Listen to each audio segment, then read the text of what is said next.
we'll just talk through it. Yep. All right, so we have a couple shots here that were recorded before. We kind of ran into some technical difficulties, but we were able to have some recordings.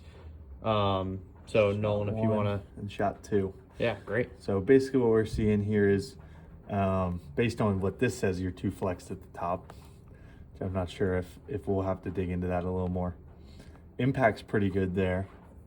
Too extended through impact on the second shot that we recorded. So too extended meaning?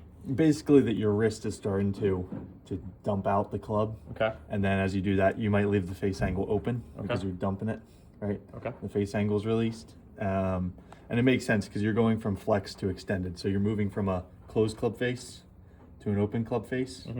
It's going to keep the face open. Another thing too is with your wrists at setup, something that we noticed is you actually have too much, we call it owner. So you start to go this way with your wrist. What that does to the club, I'm actually going to show you. So what that does to the club is when you set up, you take the club here, then your wrist moves this way. It moves the lie angle at setup. Okay. And it also moves the club vertical, which increases swing plane, which makes sense. You have a heavy steep, you have a pretty heavy angle of attack. Yeah. So as you start to get a lot taller with this club is now moving more vertically down through the ball. Okay. That's part of the reason why you have a heavy attack angle. So what would help you and benefit you is this wrist right here getting lower. Okay.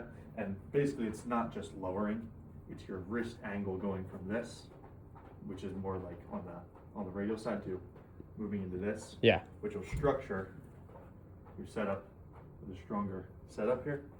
And then see how it changes the lie angle. It also changes the position that the club's set up at. Yep. That's going to allow you to actually maintain more of that flexion through impact. Cool. It's going to help you a lot with that. Yeah. So that's one of the things there. At the top, again, 2 radial at the top because of your setup, I believe. So again, I just want you to see this. When you move to the top, your wrist starts to go like this. Okay. And it gets into this state of basically being overbent, which then also throws the club out. Okay. I'd like to see it definitely stronger. Okay. Now this is flexion and extension, but also you could start to get the club into this position, where then you can hold impact a little longer. Okay. That would help you out a lot. Let's look at the ratios. So yeah, I mean this was a block to the right. Okay, so this golf shot on TrackMan, I'm actually gonna pull it up. We can see here it was. Let me pull up the exact golf shot that it was. There was one that went deep right. This was one of our first shots.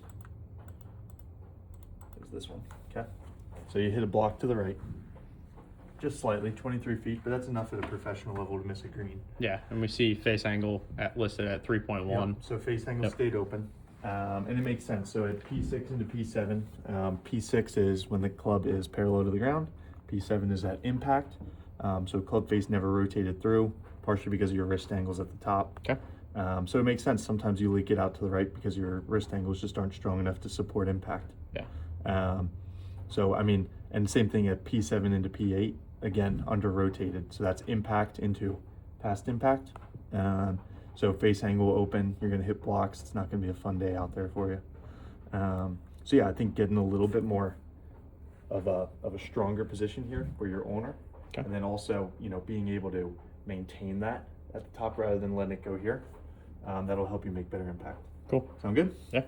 Perfect. Thanks.